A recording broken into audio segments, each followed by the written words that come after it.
Bismillahirrahmanirrahim. Assalamualaikum warahmatullahi wabarakatuh. Selamat siang, salam sejahtera teman-teman media. Terima kasih telah hadir pada siang hari ini di Media Center Mahkamah Agung Republik Indonesia. Siang ini kita akan mendengar langsung penjelasan yang akan disampaikan oleh juru bicara Mahkamah Agung Yang Mulia Profesor Dr. Yanto SHMH terkait dengan adanya dugaan pelanggaran kode etik dan profesionalisme yang dilakukan oleh hakim dalam perkara atas nama terdakwa Thomas Trikasih Lembong di Pengadilan Tindak Pidana Korupsi pada Pengadilan Negeri Jakarta Pusat. Saya pikir tanpa perlu berlama-lama lagi, mari kita mendengar langsung penjelasan dari Pak Jubir. Silakan Yang Mulia. Assalamualaikum warahmatullahi wabarakatuh. Om Swastiastu, Namo Buddhaya. Salam kebajikan, salam rahayu. Yang kami hormati rekan-rekan wartawan. Pada hari ini saya mau menyampaikan press release terkait dengan laporan pengaduan yang kemarin teman-teman wartawan lebih dari 10 WA ke saya.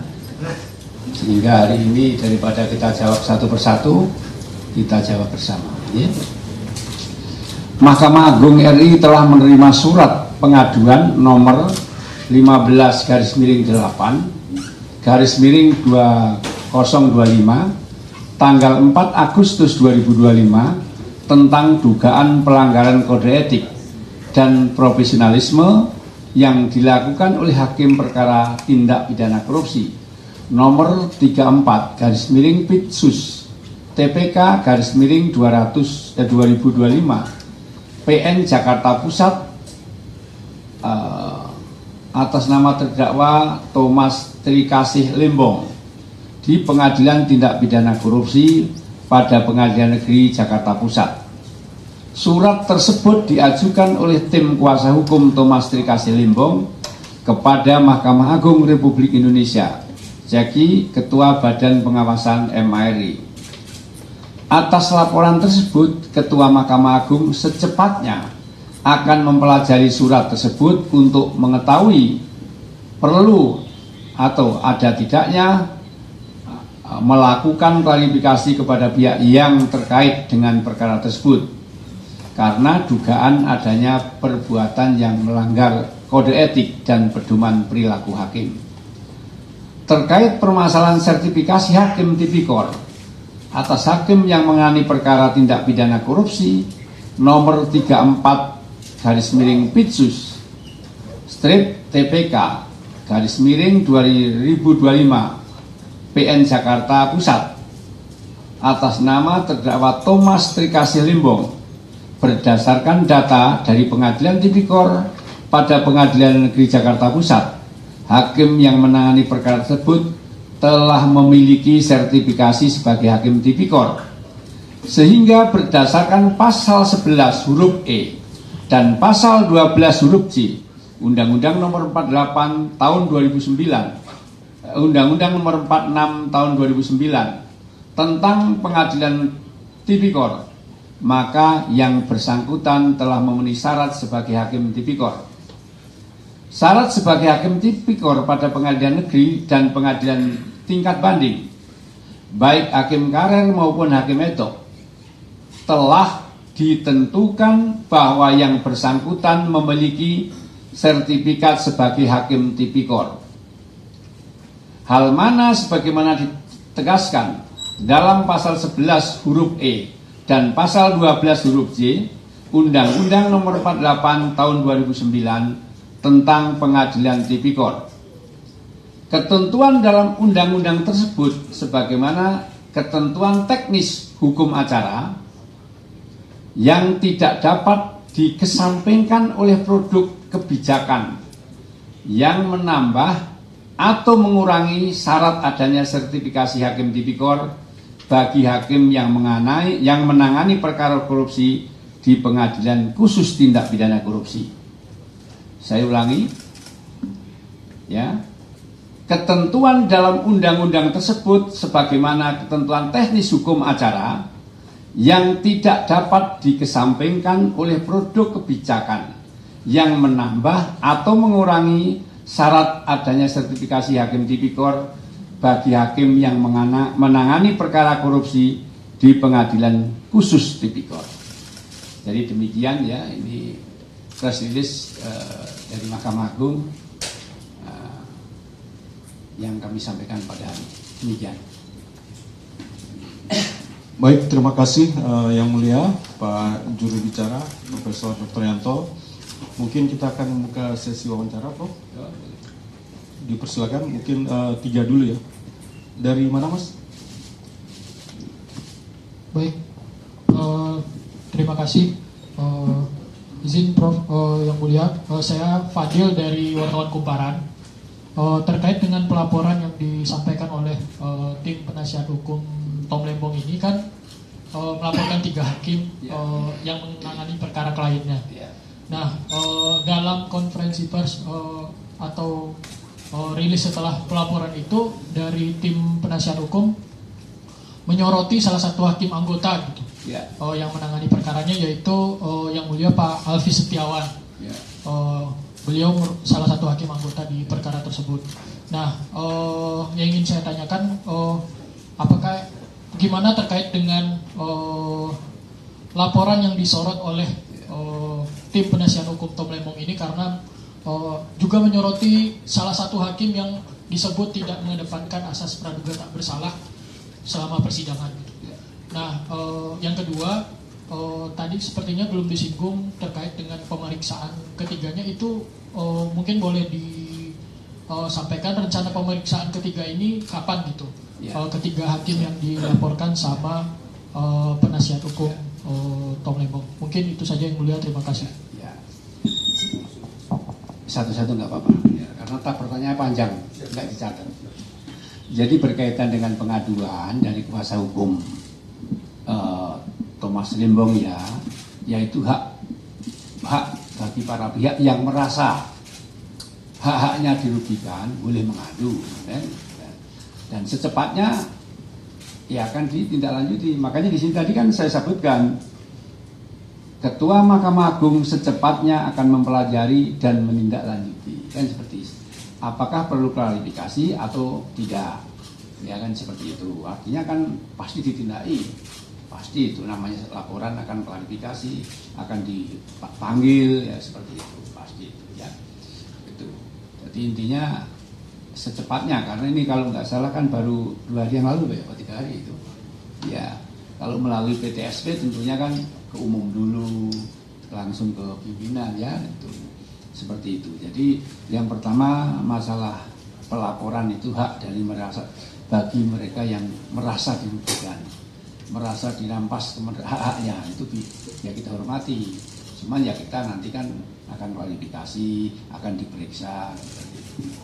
Ya, kalau memang betul ada penyimpangan tentu akan ada penghukuman. Tapi kalau tentunya kalau tidak ada penyimpangan ya tidak ada penghukuman ya. Secepatnya akan diperiksa seperti itu. Ya. Ya, berikutnya dari tolong mic-nya.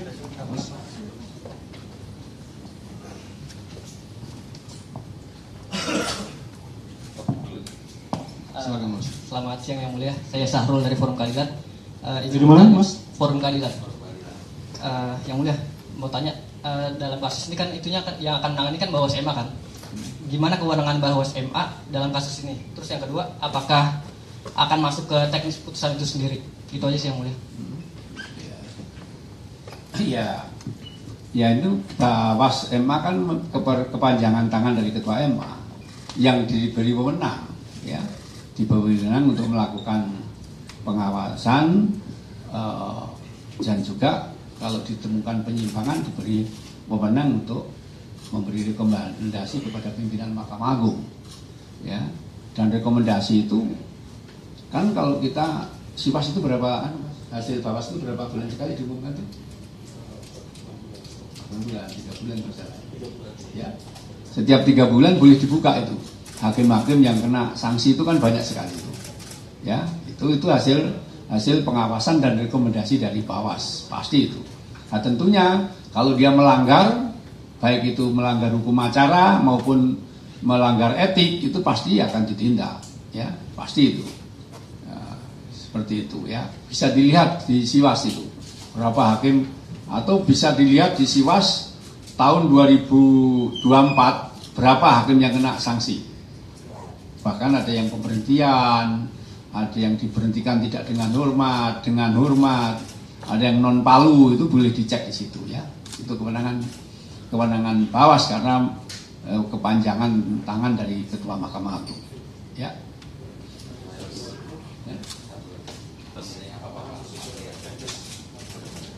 Ya kalau bisa saja, kalau hukum acaranya dilanggar, misalnya contoh begini, sidang harusnya tertutup untuk umum karena itu asusila, tetapi dia terbuka, nah, atau sebaliknya harusnya terbuka tertutup umum, itu kan ada hukum acara yang dilanggar kan. Nah kalau itu terbukti ya tentu juga akan kena sanksi sama ya. Satu lagi dari mana Mas? Selamat siang Pak. Selamat siang Pak, saya Teddy dari CNN Indonesia TV. Tadi memang sudah Bapak jelaskan soal ini akan dilakukan pendalaman pemeriksaan dulu, dipelajari. Kalau memang ada maka akan ditindaklanjuti. Tapi bolehkah diinformasikan sedikit lebih detail terkait apakah pihak EMA kemudian mempunyai tenggat waktu untuk melakukan pemeriksaan mendalam tadi untuk ditelusuri dan kapan akan diumumkan, kemudian apakah dalam prosesnya itu juga yang dilaporkan, nama-nama yang dilaporkan itu juga akan dimintai keterangannya. Ya, terima kasih. Ya. Kalau tentang kapan itu nanti itu kan kewenangan Kabawas ya, Kabawas yang menjadwalkan itu Kabawas. Apakah surat ini sudah didisposisi ke Kabawas? Saya juga belum tahu karena kan lewat PTSP. Nanti dari situ ke umum dulu ya, dari umum nanti baru ke Pak Ketua baru disposisi ke Bawas itu. Kalau apakah yang bersangkutan akan dipanggil, ya jelas kan mau diklarifikasi, pasti ya ditanya. Tentunya kan juga ada rekaman-rekaman waktu sidang itu ya, ada rekaman. Kemudian ya pasti diklarifikasi, pasti kalau itu ya. Ya, silakan Mas. Tolong mic-nya, ya, teman-teman. Saya Ansari dari bisnis.com. Pak mau tanya, sebenarnya kalau misalkan dalam proses klarifikasi ini, berarti si 3 hakim ini masih bisa melakukan persidangan atau gimana Pak? Terima kasih. Ya pasti masih belum kecuali dapat sanksi. Kan mau diklarifikasi betul. Kan kita itu menghormati asas praduga tak bersalah, ya. Nah kalau dia kemudian ternyata dalam pemeriksaannya itu ada pelanggaran dan pelanggaran itu berat, kan sanksinya macam-macam. Tentu nanti dia dilarang untuk, misalnya kan kalau memang terjadi seperti itu kan pasti itu Mas. Ya kenapa kok sekarang masih sidang, ya kan belum diperiksa. Kita belum tahu apakah ada pelanggaran atau tidak, kan belum tahu. Nah setelah diperiksa kemudian ditemukan pelanggaran, nah, mungkin di situ ada rekomendasi dari Bawas. Rekomendasi itu macam-macam, hukuman ringan, sedang sampai berat, gitu seperti itu ya. Gitu, cukup. Satu lagi boleh? Ya, satu lagi. Terakhir ini ya. Tolong mic-nya teman-teman. Mas, depan ya mbaknya. Yang mulia, itu tadi mungkin penegasan sedikit ya tentang tenggat waktu. Biasanya kalau misalnya dalam aturan itu kan ada minimal atau maksimal pemeriksaannya itu berapa lama. Nah ini proses dari pelaporan hingga pemeriksaan itu kira-kira memakan waktu berapa lama sih Yang Mulia? Saya kalau yang itu ya nggak bisa, ini itu kan tim ya, tim. Karena kalau di penanganan perkara ada SOP-nya, ya misalnya kalau di penanganan perkara kasih itu kan 90 hari, ya. Nah itu ada SOP-nya. Tapi kalau kemudian ini pemeriksaan kan tergantung dengan saksi-saksi berapa yang mau dipanggil, pihaknya berapa yang harus diperiksa. Jadi antara kasus satu dengan yang lain kan nggak bisa disamakan, ya. Kesulitannya kan beda-beda, kompleksitasnya berbeda-beda. Kalau kemudian ternyata yang mau didengar keterangannya itu ternyata banyak, tentunya kan memakan waktunya juga beda dengan yang didengarnya sedikit seperti itu. Jadi kita nggak bisa ya, karena itu teknis. Kalau teknis itu nanti Kabawas. Udah, makasih ya. Baik, teman-teman, terima kasih atas kehadirannya pada siang hari ini. Nanti Mas Pepi ini ada makan siang ya? Ada makan siang. Nanti untuk press release secara tertulis akan kami segera bagikan kepada teman-teman media. Sekali lagi kami mengucapkan terima kasih atas kehadiran teman-teman semua.